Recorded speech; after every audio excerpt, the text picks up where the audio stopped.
Video start करने से पहले मैं तुम्हें ये बता दूं कि अगर तुमने इसका पार्ट 1 नहीं देखा है तो लिंक डिस्क्रिप्शन में जाओ, जाके पहले वो देखो, और अगर देख लिया तो चलो शुरू करते हैं। इससे पहले हमें देखने को मिला था कि कैसे जॉफरी ने गद्दारी करके नेड स्टार्क को खत्म कर दिया और रॉब स्टार्क ने जैमी लैनिस्टर को बंदी बना लिया था और आर्या कुछ लोगों के साथ दीवार की तरफ निकल चुकी थी। तो अब आगे बढ़ते हैं पार्ट 2 की तरफ।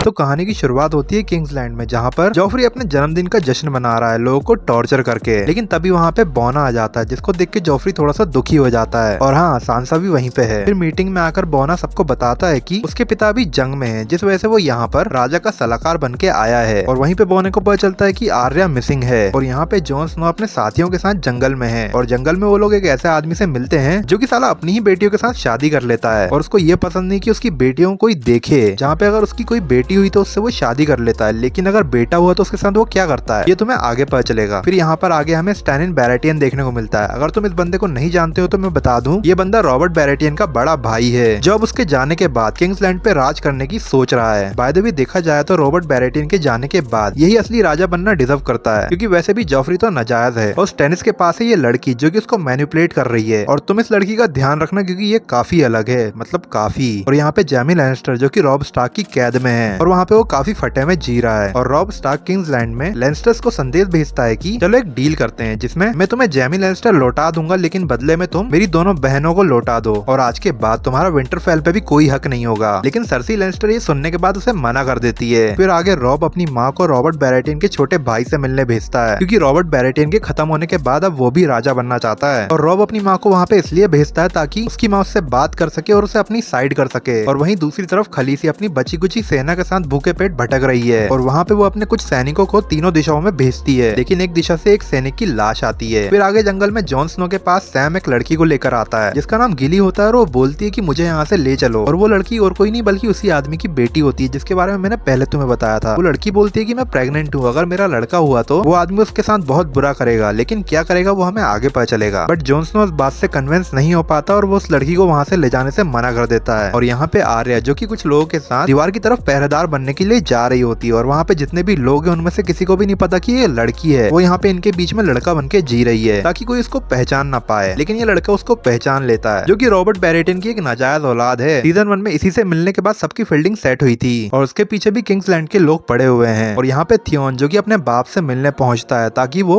अपने बाप को मना सके रॉब स्टार्क की हेल्प करने के लिए। बट यहाँ पे प्रॉब्लम ये है कि ग्रेजो और स्टार्क्स के बीच में एक पुरानी भसड़ है, जिस वजह से ये दोनों एक दूसरे से खूब नफरत करते हैं। और जो लॉर्ड ग्रेजो है वो तो अपना एक अलग ही प्लान बना रहा है और वहाँ पे लॉर्ड ग्रेजो है थियोन को बोलता है कि मैं तुम्हें 2 ऑप्शन देता हूँ, या तो तुम मेरी तरफ आ जाओ और रॉब स्टार्क को छोड़ दो, नहीं तो यहाँ से निकल जाओ। और यहाँ पे जंगल में जॉन स्नो एक आदमी को एक छोटे से बच्चे को ले जाते हुए देखता है और ये वही आदमी होता है जो कि अपनी बेटियों से शादी करता है। और वो आदमी वो बच्चे को ले जाके जंगल में कहीं रख देता है। इसको जॉन स्नो देख लेता है और देखते टाइम जॉन स्नो को दिखता है कि एक नीले आंखों वाला आदमी उसको उठा के ले जा रहा है और ये वैसा ही बंदा है जो कि हमें सीजन 1 के फर्स्ट एपिसोड में देखने को मिला था। इसको देखने के बाद जॉन स्नो ये बात आकर अपने कमांडर को बताता है, लेकिन उसके कमांडर को ये चीज पहले से ही पता थी। और यहाँ किंग्सलैंड में बोना अपनी ही तरह एक छोटा सा प्लान बनाता है ताकि वो महारानी के जासूस को पकड़ सके, क्योंकि इन जासूसों की वजह से ही नेड स्टार्क फंसे थे और ये चीज वो अपने साथ नहीं चाहता और इसलिए वो एक प्लान बनाता है जिसमें ये जासूस फंस जाता है। और यहाँ पर आर्या स्टार्क जो कि दीवार की तरफ जा रही होती है, वो लोग आराम करने के लिए रात में एक जगह पर रुकते हैं और तभी वहाँ पे किंग्सलैंड के सिपाही हमला कर देते हैं और वो सिपाही सब लोगों को मारकर बच्चों को अपने साथ ले जाते हैं, लेकिन कहाँ वो तुम्हें आगे पता चलेगा। और यहाँ रॉब स्टार्क अपनी सेना के साथ आगे बढ़ रहा है और लैनिस्टर्स के काफी सारे सिपाहियों को मार रहा है और काफी जंग जीतते जा रहा है। इसका बदला लेने के लिए जॉफरी सांसा को टॉर्चर करता है, बड़ी सभा में उसको बेइज्जत करता है, लेकिन सही टाइम पे बोना आके उसको बचा लेता है। और यहाँ पे लेडी स्टार्क जो कि रॉब बैरेटियन के छोटे भाई से हेल्प मांगने आई है, वहाँ पे लिटिल फिंगर भी पहुंच जाता है और बोलता है कि तुम अपनी दोनों बेटियों के बदले जैमी लैनिस्टर को आजाद कर दो और उसको वो लॉर्ड स्टार्क की आखिरी चीजें भी वापस कर देता है। और यहाँ पर ये सिपाही आर्या और उसके साथ और भी बच्चों को कहीं एक खंडर टाइप की जगह में ले जाते हैं ताकि वो लोग वहाँ पे उन बच्चों को टॉर्चर कर सकें। और आर्या रात भर उन लोगों का नाम याद करती है जिसने उसके पिता को मारा था। और तभी वहाँ पे टाइविन लैनिस्टर आता है जो कि आर्या को देखते ही पहचान लेता है कि ये तो एक लड़की है, लेकिन उसको ये नहीं पता कि ये लॉर्ड स्टार्क की बेटी है और उसको वो अपनी सेविका बना लेता है। और यहाँ पे खलीसी जो कि अपनी बची कुची सेना के साथ ड्रैगन्स को लेकर कार्थ नाम की एक जगह पे जाती है ताकि वहाँ पे उसको खाना मिल सके। फिर हमें यहाँ पे स्टैनिन बैरेटियन देखने को मिलता है जो कि अपनी सेना को पावरफुल बनाने के लिए और भी बहुत कोशिश कर रहा होता है। इसके लिए वो अपने कमांडर को उसी लड़की के साथ भेजता है जो कि उसको मैनिपुलेट कर रही होती है और वहाँ पे वो कमांडर उस लड़की के साथ जाता जाता है और पहुंचने के बाद उसको पता चलता है कि ये लड़की तो प्रेग्नेंट है, लेकिन इसके अंदर एक इंसानी बच्चा नहीं बल्कि कुछ और ही है, जिसको तुम एक मॉन्स्टर या फिर एक भूत बोल सकते हो। और वो भूत जैसे ही बाहर आता है वो सबसे पहले जाकर रॉबर्ट बैरेटियन के छोटे भाई को निपटाता है, क्योंकि स्टेरिन बैरेटियन ने अपने छोटे भाई को पहले ही बोल दिया था तुम मेरे साथ आ जाओ, लेकिन छोटा भाई नहीं माना। इस वजह से उस भूत ने उसको निपटा दिया। उस टाइम पे लेडी स्टार्क और वो बॉडीगार्ड भी थी और वो देखते ही रह गई कि क्या हुआ यहाँ पे। फिर ये खबर हर तरफ फैल जाती है कि रॉबर्ट बैरेटियन के छोटे भाई को किसी ने निपटा दिया, जिसका इल्जाम दो लोगों के ऊपर आता है। सबसे पहले लेडी स्टार्क और उसकी बॉडीगार्ड, इस टाइम उसकी मौत हुई वो लोग वहीं पे थे, और दूसरा स्टेरिन बैरेटियन, और इसके मारने का रीजन काफी सॉलिड है और असल में तो मरवाया इसी ने ही है। और यहाँ पे किंग्सलैंड में बोना भी टेंशन में है, क्योंकि अब स्टेरिन बैरेटियन भी तैयार है किंग्सलैंड पे हमला करने के लिए, और इतनी टेंशन में अपनी बहन से बात करने जाता है और उसको बताता है कि माहौल काफी गर्म है। लेकिन सर्सी लैनिस्टर उसको बोलती है कि तुम्हें टेंशन लेने की जरूरत नहीं है, क्योंकि इस चीज के बारे में महाराज तैयारी कर रहे हैं, लेकिन क्या तैयारी कर रहे हैं वो तुम्हें अभी पता चलेगा। इसके बाद बोना थोड़ी बहुत जासूसी करके पता लगाने की कोशिश करता है कि आखिरकार प्लानिंग चल क्या रही है। फिर जाके बोने को पता चलता है कि सर्सी लैनिस्टर तो वाइल्ड फायर बना रही है, लेकिन ये वाइल्ड फायर है क्या वो तुम्हें आगे पता चलेगा। इसके बाद बोना पता लगाता है कि ये वाइल्ड फायर है क्या, और वो एक बूढ़े इंसान के पास जाता है जो कि उसे बताता है कि वाइल्ड फायर इतना खतरनाक है कि उससे पूरा किंग्सलैंड उड़ाया जा सकता है, और सर्सी लैनिस्टर ने ही इसे हमें बनाने के लिए बोला है। और ये सब जानने के बाद बोना बोलता है कि आज के बाद तुम ये वाइल्ड फायर मेरी बहन के लिए नहीं बनाओगे बल्कि मेरे लिए बनाओगे। और यहाँ दूसरी तरफ टाइविन लैनिस्टर, इसकी नाक में रॉब स्टार्क ने दम करके रखा है, वो बार बार टाइविन लैनिस्टर को हराते जा रहा है, और वो अपने सिपाहियों से बात कर रहे हैं कि इससे कैसे निपटें। और वहाँ पे आर्या भी है जो कि उसकी सेवा कर रही है। और यहाँ पर जॉन स्नो अपने लोगों के साथ आगे बढ़ चुका है और बर्फ की पहाड़ पे पहुंच चुका है। और वहाँ पर जॉन स्नो अपनी एक अलग टीम लेकर जंगलियों को ढूंढने के लिए निकल जाता है, और अब रात होने से पहले उन लोगों को जंगलियों को ढूंढना पड़ेगा। और यहाँ पर दूसरी तरफ खलीसी जो कि कार्थ में अपनी लाइफ एंजॉय कर रही होती है, लेकिन कार्थ में ऐसे बहुत सारे लोग हैं जिनकी नजर उसके ड्रैगन्स पर है। और वहाँ पे खलीसी को एक बंदा मिलता है जो कि उससे बोलता है कि जो कि खलीसी के आगे एक डील रखता है कि अगर तुम मुझसे शादी कर लोगी तो मैं तुम्हें इतना सोना दूंगा कि तुम उससे जहाज खरीद सकती हो और वहाँ से किंग्सलैंड में जा सकती हो, और इसके अलावा मैं तुम्हें किंग्सलैंड पे काबू करने में भी हेल्प करूंगा। और वहीं से खलीसी को ये भी पता चलता है कि रॉबर्ट बैरेटियन अब नहीं रहे, और इसके अलावा किंग्सलैंड में काफी सारी भसड़ चल रही है। और ये सब सुनने के बाद ये चीज खलीसी अपने सहायक को बताती है, और वो बोलता है कि आपको शादी करने की कोई जरूरत नहीं है, हम ऐसे ही शिप ढूंढ लेंगे। फिर हमें आगे देखने को मिलता है कि लेडी स्टार्क और रॉबर्ट बैरेटियन के छोटे भाई की एक बॉडीगार्ड, वो दोनों जंगल में भटक रहे हैं, और वो लोग रॉब स्टार्क के पास जा रहे हैं ताकि उसको बता सके कि उन लोगों ने क्या देखा। और यहाँ पे विंटरफेल के पास चौक नाम की एक जगह पे किसी ने कब्जा कर लिया, और ब्रैंड को ये जैसे ही पता चलता है वो कुछ सिपाहियों को वहाँ पे भेज देता है। लेकिन वहाँ पे कब्जा किसने किया वो हमें आगे पता चलेगा। फिर पता चलता है कि जिसने चौक पे कब्जा किया था वो असल में और कोई नहीं बल्कि थियोन है, और अब उसने विंटरफेल पे भी कब्जा कर लिया है। साले ने जिसका नमक खाया उसको ही धोखा दे दिया, और अब वो उन लोगों के ऊपर हुक्म चला रहा है। और यहाँ पे टाइविन लैनिस्टर के पास लिटिल फिंगर आता है खबर देने के लिए, और वहीं पे आर्या भी होती है जो कि सब कुछ सुन रही होती है, लेकिन लिटिल फिंगर उसको पहचान नहीं पाता। और यहाँ किंग्सलैंड में सर्सी लैनिस्टर और उसकी फैमिली कुछ देर के लिए किंग्सलैंड के बाहर जाती है अपनी बेटी को विदा करने के लिए, और वहाँ पर जॉफरी भी होता है जिससे नाराज प्रजा उसके ऊपर गोबर फेंक देती है। और वहाँ पे माहौल थोड़ा गर्म हो जाता है और पब्लिक बहुत ज्यादा भड़क जाती है, क्योंकि जॉफरी ने उन लोगों का खाना बंद कर दिया था, जिस वजह से वो लोग जॉफरी से नफरत करते हैं और उसे मारना चाहते हैं। लेकिन सिपाही जॉफरी को बचाकर महल में तो ले आते हैं, वरना आज तो उसकी फील्डिंग सेट थी। और प्रजा को इस रूप में देखकर एक टाइम के लिए तो बोने की भी फट गई थी। और यहाँ पे महल में आने के बाद जॉफरी चिल्ला चिल्ला के बोलता है कि सबको खत्म कर दो, और बोना गुस्से में जॉफरी को एक कस के चाटा मारता है और बोलता है कि ये सब तुमने किया और ये सब तुम्हारी गलती है, तुम्हारी इन गलतियों की वजह से ही ये लोग इतने नाराज हैं। और वो सीन काफी सेटिस्फाइंग था। फिर आगे बढ़े तो यहाँ पे जॉन स्नो को बर्फ में कुछ लोग मिलते हैं जो कि एक दूसरी जगह के सैनिक होते हैं, और उन लोगों को ये लोग मार देते हैं। और जॉन स्नो एक सिपाही को मारने ही वाला होता है कि उसे पता चलता है कि ये तो एक लड़की है, और उससे कुछ इन्फॉर्मेशन उगलवाने के बाद जॉन स्नो के जो लोग थे वो आगे चले जाते हैं। लेकिन यहाँ पे जॉन स्नो उस लड़की को नहीं मारता, जिसका फायदा उठाकर वो लड़की भागने लग जाती है, और जॉन स्नो उसका पीछा करते करते काफी दूर पहुंच जाता है। और रात बहुत हो चुकी थी तो जॉन स्नो उसी लड़की को बांधकर उसके साथ सो जाता है। और यहाँ पे रॉब स्टार्क को जैसे ही पता चलता है कि थियोन ग्रेजॉय ने उससे गद्दारी करी है, तो वो गुस्से में अपने कुछ लोगों को वहाँ पे भेज देता है, और उन लोगों से बोलता है कि थियोन को मेरे सामने लेके आना, मैं उससे पूछने के बाद उसे खुद अपने हाथों से मारूंगा। और यहाँ विंटरफेल में रॉब के दोनों भाई और ये सेविका वहाँ से भाग जाते हैं। और यहाँ पे कार्थ में जब खलीसी इधर उधर घूम रही होती है तब कोई उसके सैनिकों को मार के उसके ड्रैगन्स को चोरी कर लेता है, लेकिन वो है कौन वो तो हमें आगे पता चलेगा। फिर जैसे ही थियोन को पता चलता है कि ब्रैन और उसका छोटा भाई विंटरफेल छोड़ के भाग गए हैं, उन लोगों के पीछे जाता है उनको ढूंढने। और यहाँ दूसरी तरफ जैसे ही सुबह होती है जॉन स्नो उस लड़की को लेकर चलने लगता है अपने साथियों को ढूंढने के लिए, और वो लड़की उसे अपने प्यार के जाल में फंसाने की कोशिश करती है। लेकिन जॉन स्नो अपना सख्त लोंडा बन के उसको भाव बिल्कुल नहीं देता, बट बातों ही बातों में जॉन स्नो उस लड़की के साथ वहाँ पहुंच जाता है जहाँ पे उसको नहीं पहुंचना चाहिए था, क्योंकि आगे उस लड़की के आदमी वेट कर रहे थे और वो जॉन स्नो को बंदी बना लेते हैं। और वहीं कार्थ में खलीसी को पता चलता है कि कार्थ के लोगों की तो ये पहले से ही प्लानिंग थी उसके ड्रैगन्स को हथियाने आने के लिए। और अब खलीसी अपने ड्रैगन्स को कैसे बचाएगी वो तो तुम्हें आगे पता चलेगा। बट उससे पहले भाई लोग, अगर तुमने इस चैनल को सब्सक्राइब नहीं करा है तो प्लीज कर दो, ताकि इसी तरह की और भी वीडियोस आपको इस चैनल पे देखने को मिलती रहे। वैसे जीओटी का तुम्हारा सबसे फेवरेट सीन कौन सा है, कमेंट में जरूर बताना। तो चलो आगे बढ़ते हैं। फिर यहाँ पर हमें देखने को मिलता है कि थियोन के लोगों को बच्चे मिल गए और उन लोगों ने उन बच्चों को मार दिया। और उसके बाद थियोन की बहन आती है विंटरफेल में अपनी सेना लेकर। ओ शायद मैंने तुम्हें इसके बारे में नहीं बताया। तो देखो, ये लड़की ग्रेजॉय फैमिली की एक उत्तराधिकारी है, क्योंकि थियोन तो बचपन से ही स्टार्क्स के पास था और उस वक्त लॉर्ड ग्रेजॉय के पास कोई नहीं था, जिस वजह से उन्होंने इस लड़की को अपना उत्तराधिकारी बना दिया। और थियोन ने विंटरफेल पे कब्जा ही इसीलिए किया था ताकि वो अपने आप को अपने पिता के आगे खुद को साबित कर सके। लेकिन उसने वहाँ पे सबसे बड़ी गलती कर दी उन दोनों बच्चों को मार के, जिस वजह से उसकी बहन उससे बोलती है कि तुम मेरे साथ चलो वापस, क्योंकि जैसे ही रॉब स्टार्क को पता चलेगा कि उसके छोटे भाइयों को तुमने मार दिया है तो तुम्हें कोई नहीं बचा पाएगा। फिर यहाँ पे जॉन स्नो, जिसको इन लोगों ने बंदी बना लिया है, और वो उसको लेकर मेंस के पास जा रहे हैं। और वहीं पे हमें देखने को मिलता है कि जॉन स्नो के जो कमांडर थे, जो जॉन स्नो के साथ जंगलियों को ढूंढने आए थे, वो भी वहाँ पे बंदी बन के बैठे हुए हैं। और जॉन स्नो उनसे पूछता है कि हमारे बाकी के साथी कहाँ गए, तो वो बताते हैं कि उनको इन लोगों ने खत्म कर दिया। फिर यहाँ पे हमें देखने को मिलता है कि रॉब स्टार्क अपनी वॉर को साइड में रखकर इस लड़की के साथ अपनी सेटिंग करने में बिजी है। और इसी बीच लेडी स्टार्क जैमी लैनिस्टर को आजाद कर देती है। और वो भी क्यों? क्योंकि लिटिल फिंगर ने उससे बोला था कि अगर तुम जैमी लैनिस्टर को आजाद कर दोगी तो मैं तुम्हारी दोनों बेटियों को किंग्सलैंड से आजाद करा दूंगा, जो कि उसने सबसे बड़ा झूठ बोला था, क्योंकि आर्या तो किंग्सलैंड में है ही नहीं, वो तो खंडर में टाइविन के पास है। लेकिन लेडी स्टार्क उसका ये झूठ नहीं समझ पाई और फंस गई और जैमी लैनिस्टर को आजाद कर दिया। और जैसे ही रॉब को ये पता चलता है, वो अपने लोगों को उसके पीछे भेज देता है और लेडी स्टार्क के ऊपर गुस्सा करता है। और ये जो हरकत करी है लेडी स्टार्क ने, ये देखकर सेना का भी उसके ऊपर से भरोसा उठता जा रहा था। और यहाँ पे जैमी लैनिस्टर को किंग्सलैंड ले जाने का काम ये बॉडीगार्ड कर रही है। फिर दूसरी तरफ टाइविन लैनिस्टर अपनी सेना के साथ एक प्लान बनाता है रॉब स्टार्क के ऊपर हमला करने का, जिसके लिए वो वहाँ से निकल जाता है और आर्या को वहीं पे छोड़ देता है। लेकिन आर्या ने उसकी सारी प्लानिंग सुन ली है, जिसके बाद आर्या एक आदमी को ढूंढती है और उससे बोलती है कि तुम्हें टाइविन लैनिस्टर को मारना होगा। वैसे ये आदमी है कौन, तो मैं बता दूं, ये वो आदमी है जिसको आर्या ने बचाया था। जब ये लोग दीवार पर जा रहे थे तब इन लोगों के ऊपर सैनिक ने हमला कर दिया था और उस टाइम आर्या ने इसको बचाया था और इसी वजह से उसकी हेल्प कर रहा है। लेकिन टाइविन लैनिस्टर को मारना उसकी भी बस की बात नहीं है। और यहाँ पे जॉन स्नो और उसके कमांडर को ये लोग मेंस से मिलने ले जा रहे हैं। लेकिन ये मेंस है कौन वो तो तुम्हें आगे पता चलेगा। और वहीं दूसरी तरफ इन लोगों के बचे हुए लोग, जो कि बर्फ के पहाड़ के ऊपर जॉन स्नो और उसकी टीम के आने का इंतजार कर रहे हैं, उनको ये बिल्कुल भी भनक नहीं है कि जॉन स्नो के साथ वहाँ पे क्या हो रहा है। और यहाँ पे रॉब स्टार्क की उस लड़की के साथ करीबी बढ़ती जा रही है, लेकिन वो यहाँ पे ये भूल गया है कि उसका रिश्ता पहले से ही कहीं और तय हो चुका है, जो कि एक डील थी वोल्टर रे के साथ कि वो तुम्हें अपने ब्रिज से जाने देगा और बदले में तुम्हें उसकी लड़की के साथ शादी करनी होगी। उस टाइम तो रॉब स्टार्क ने उस शादी के लिए हाँ कर दिया था, लेकिन अब इस लड़की से मिलने के बाद उसका माइंड बदल गया और ये सारी चीजें वो इस लड़की को बता देता है। फिर यहाँ पे किंग्सलैंड में बॉना वॉर की तैयारी कर रहा है और वहीं पे उसे पता चलता है कि खलीसी जिंदा है और वो कार्थ नाम की एक जगह पे है अपने ड्रैगन्स के साथ। इस बात को बॉना इतनी सीरियसली नहीं लेता, क्योंकि उसके सामने अभी इससे भी बड़ी प्रॉब्लम खड़ी है और वो है स्टैनिन लैनिस्टर, जो कि कभी भी उनके पास पहुंच सकता है उन पे हमला करने के लिए। फिर यहाँ पे हमें विंटरफेल में एक सरप्राइज मिलता है कि ब्रैन और जो उसका छोटा भाई है वो दोनों बच गए थे और वो जो बॉडी लटकी हुई थी वो किसी और की थी और अभी ये दोनों विंटरफेल के महल में ही छुपे हुए हैं, जिसके बारे में किसी को नहीं पता। फिर उसके आगे हमें देखने को मिलता है कि स्टैनिस अपनी सेना के साथ किंग्सलैंड पहुंच चुका है और यहाँ पे इतनी तैयारी करने के बाद बॉने को यकीन नहीं है कि हम उससे जीत सकते हैं, क्योंकि उनका राजा एक सरफिरा बच्चा है जो कि डींगे हाँकने के अलावा कुछ नहीं करता। लेकिन फिर भी लड़ाई तो लड़नी पड़ेगी, जिसके लिए बॉना तैयार है। फिर आगे हमें देखने को मिलता है कि बॉना और जोफ्री अपनी सेना को लेकर महल की दीवार के ऊपर खड़े हुए हैं और वहाँ से उनको स्टैनिस के बहुत सारे बड़े बड़े जहाज आते हुए दिखते हैं। लेकिन यहाँ पे बॉना बिल्कुल शांत था, क्योंकि उसने एक बहुत भयंकर प्लान बनाया था। और ऐसे ही धीरे धीरे जब स्टैनिस के जहाज पास आने लग जाते हैं तो बॉना अपने सिपाही को इशारा करता है और वो उसके ऊपर वाइल्ड फायर से धमाका करते हैं और वो धमाका इतना बड़ा रहता है कि उससे बहुत सारे जहाज खत्म हो जाते हैं। और ये तबाही देखकर एक सेकंड के लिए तो बॉना भी शॉक हो गया था कि वाइल्ड फायर इतना भयंकर काम कर सकता है। और स्टैनिस के इतने सारे जहाज खत्म हो गए, लेकिन फिर भी वो अपने बचे हुए जहाज के साथ आगे बढ़ता है और यहाँ महल के अंदर सर्सी लैनिस्टर बाकी सारी औरतों और बच्चों को लेकर एक कमरे में आ जाती है, क्योंकि अगर गलती से भी स्टैनिस जीत गया तो ये लोग इसी कमरे के अंदर अपने आप को समाप्त कर लेंगे। और हाँ, सांसा भी यहीं पे है। फिर यहाँ लड़ाई में बॉना देखता है कि स्टैनिस की सेना और आगे बढ़ रही है तो उन लोगों के ऊपर तीर से हमला करवाता है, लेकिन वो लोग उससे बचते हुए महल के दरवाजे पे पहुंच जाते हैं और दरवाजे को तोड़ने की कोशिश करते हैं। और ये सारी इन्फॉर्मेशन एक सिपाही जाके सर्सी लैनिस्टर को दे देता है और उससे बोलता है कि शायद अब हम नहीं जीत पाएंगे। और सर्सी लैनिस्टर बोलती है कि जोफ्री कहाँ है, वो जहाँ कहीं भी हो उसे अभी के अभी महल के अंदर लेके आओ, क्योंकि भले ही वो राजा हो वो अपने बेटे को खोना नहीं चाहती थी। और ये सिपाही उसको लेने जाता है तो बॉना उसको जाने से मना कर देता है और उसको बोलता है कि तुम्हारी सेना को यहाँ पे तुम्हारी जरूरत है, अगर तुम यहाँ पे रहोगे तो उनके अंदर भी जोश बना रहेगा कि चाहे कुछ भी हो जाए हमारा राजा हमारे साथ है। और ये सुनने के बाद भी जोफ्री वहाँ पे नहीं रुकता, क्योंकि वो बुरी तरीके से डर गया था, जिसके बाद वो वहाँ से चला जाता है। फिर बॉना सारी कमान अपने हाथ में लेता है और अपने सेना को मोटिवेट करता है, और उस सेना को लेकर वो छोटे गेट से बाहर जाता है और स्टैनिस की सेना पे पीछे से हमला कर देता है। लेकिन स्टैनिस की सेना काफी ज्यादा थी जिसको ये लोग नहीं निपटा पा रहे थे, और ऊपर से बॉना भी घायल हो गया और जोफ्री का बिल्कुल भी अता पता नहीं कि वो कहाँ गया। और जैसे ही यहाँ पे सर्सी लैनिस्टर को पता चलता है कि हम लोग हार रहे हैं, वो अपने छोटे बेटे को जहर पिलाने वाली थी ताकि ये लोग उसको बंदी ना बना लें, जिसके बाद वो अपने आप को भी खत्म कर लेती। लेकिन उसी टाइम उस वॉर में टाइवन लैनिस्टर आ जाता है, जो कि साला रॉब को मारने गया था, लेकिन ये यहाँ क्यों आ गया वो तो नहीं पता, लेकिन इसने इन लोगों को बचा जरूर लिया। और यहाँ पे टाइवन लैनिस्टर अकेला नहीं आता, वो रॉबर्ट बैरेटिन के सबसे छोटे भाई जिसको भूत ने मार दिया था, उसकी बीवी और उसके भाई के साथ आता है, और ये लोग मिलके लड़ते हैं और स्टैनिस की सेना को खत्म कर देते हैं और वॉर जीत जाते हैं। फिर पूरी वॉर जब खत्म हो जाती है तो हमें देखने को मिलता है कि अब टाइवन लैनिस्टर वापस आ चुका है, तो बॉने को उसकी राजा का सलाहकार की पोस्ट से निकाल दिया जाता है और उसकी जगह अब टाइवन लैनिस्टर सलाहकार है। और यहाँ पे वो दोनों भाई बहन भी हैं, जिनसे जॉफरी बोलता है कि आप लोगों ने हमारी इस वॉर में खूब मदद की है, तो मांगो क्या मांगते हो, हम तुम्हारे लिए क्या कर सकते हैं। तो सर लुइस बोलता है कि मेरी बहन जो कि अभी विधवा बनी है और मैं चाहता हूँ कि आप मेरी बहन से शादी कर लें, और इसके लिए जॉफरी हाँ भी कर देता है और सांसा को छोड़ देता है, मतलब आजाद नहीं करता, बस छोड़ देता है। फिर हमें दूसरी तरफ देखने को मिलता है कि रॉब स्टार्क अपनी माँ लेडी स्टार्क को मना रहा होता है ताकि वो तनिषा से शादी कर सके, लेकिन उसकी माँ बोलती है कि तुम्हारी बात पहले ही वॉल्टर रे की बेटी के साथ हो चुकी है, तो प्लीज ऐसे ख्याल निकाल दो, और वॉल्टर रे के साथ धोखा करना हमारे लिए बहुत ही गलत होगा। और यहाँ स्टेनिस बराटियन वहीं वापस पहुंच गया जहाँ से उसने शुरू किया था, और उसके साथ वो जादूगरनी भी है जो कि अभी भी उसको मैनिपुलेट कर रही है कि तुम अभी भी राजा बनोगे। और यहाँ पे विंटरफेल में थियोन ने अपनी बहन के साथ जाने से मना कर दिया, जिस वजह से अब थियोन विंटरफेल में अकेला है अपने 20 सिपाहियों के साथ, और उसको ये भी पता है कि रॉब स्टार्क के लोग वहाँ पे पहुंचने वाले हैं, और उसके लिए वो अपने सिपाहियों को मोटिवेट करता है लड़ने के लिए। लेकिन उसके सैनिक उसको कुछ नहीं मानते थे, जिस वजह से वो लोग उसको बेहोश करके अपने साथ वापस ले जाते हैं और वो लोग विंटरफेल छोड़ देते हैं। और यहाँ किंग्सलैंड में बॉने को उसकी गर्लफ्रेंड बोलती है कि यहाँ पे हमारा कोई काम नहीं है, चलो यहाँ से चलते हैं, लेकिन बॉना जाने से मना कर देता है। फिर यहाँ पे हमें देखने को मिलता है कि रॉब स्टार्क उस लड़की से शादी कर लेता है, और दूसरी तरफ खंडर से आर्या और उसके दोस्त उस आदमी की हेल्प की वजह से वहाँ से भाग जाते हैं, और वो आदमी आर्या को एक सिक्का देता है और बोलता है कि जब भी तुम्हें मेरी जरूरत पड़े मुझे बुला लेना। इसके बाद वो अपना रूप बदल के वहाँ से निकल जाता है, और आर्या अपने भाई और बहनों को ढूंढने चली जाती है। और यहाँ विंटरफेल में थियोन के जाने के बाद ब्रायन और उसका छोटा भाई जो कि छुपे हुए थे वो लोग बाहर आ जाते हैं, और बाहर आके देखते हैं कि पूरा विंटरफेल तबाह हो चुका है। और वहाँ पे विंटरफेल का सेवक उनसे बोलता है कि तुम लोग यहाँ से सीधा दीवार की तरफ चले जाओ जॉन स्नो के पास, क्योंकि यहाँ पर और किसी के ऊपर भरोसा नहीं किया जा सकता, यहाँ पर हर तरफ तुम्हारे दुश्मन हैं। इसके बाद वो लोग दीवार की तरफ निकल जाते हैं, और यहाँ दूसरी तरफ फाइनली खलीसी अपने ड्रैगन्स को ढूंढ लेती है, और जिन लोगों ने उनको किडनैप किया था उसको वो ड्रैगन्स ही खत्म कर देते हैं। और खलीसी वहाँ से अपने ड्रैगन्स को आजाद कराने के बाद कार्थ का जितना भी सोना रहता है वो अपने साथ रख कर वहाँ से निकल जाती है। और यहाँ जॉन स्नो लोगों के साथ जा रहा होता है, तो जॉन स्नो का कमांडर उससे बोलता है कि तुम्हें इन लोगों का भरोसा जीतना होगा और इन लोगों के गिरोह में शामिल होना होगा, जिसके लिए वो उसकी हेल्प करता है अपने आप की कुर्बानी देकर, क्योंकि अगर जॉन स्नो उनके गिरोह में शामिल हो गया तो वो दीवार के लोगों का जासूस बन के वहाँ पे रह सकता है। फिर हमें बर्फ की पहाड़ी के पास ही जॉन स्नो के ये 3 दोस्त देखने को मिलते हैं जो कि एक अलग टीम के साथ यहाँ पे ही रुक गए थे, और वो लोग वहाँ पे कुछ ढूंढ रहे होते हैं, तो उन लोगों को 3 बार सायरन सुनाई देता है, और वो लोग ये सायरन सुन के वहाँ से डर के मारे भागने लगते हैं, क्योंकि उस सायरन का मतलब है व्हाइट वॉकर, जिसमें 2 लोग तो काफी तेजी से वहाँ से भाग जाते हैं, लेकिन सैम वहाँ से भाग नहीं पाता, और सैम वहाँ पर अपनी आंखों से देखता है व्हाइट वॉकर्स की एक बहुत बड़ी फौज, जिसको देखकर उसकी भी सांसें रुकने लग जाती हैं। और यही होती है कहानी खत्म, लेकिन सिर्फ सीजन 2 की। तो अगर तुम्हें सीजन 3 की स्टोरी चाहिए तो कमेंट में सीजन 3 जरूर लिख देना, और ज्यादा नहीं, बस इस वीडियो पे 20 लाइक कर देना, तुम्हें नेक्स्ट वीडियो मिल जाएगी। बाकी चैनल को सब्सक्राइब करना मत भूलना, और मिलते हैं नेक्स्ट वीडियो में, तब तक के लिए बाय।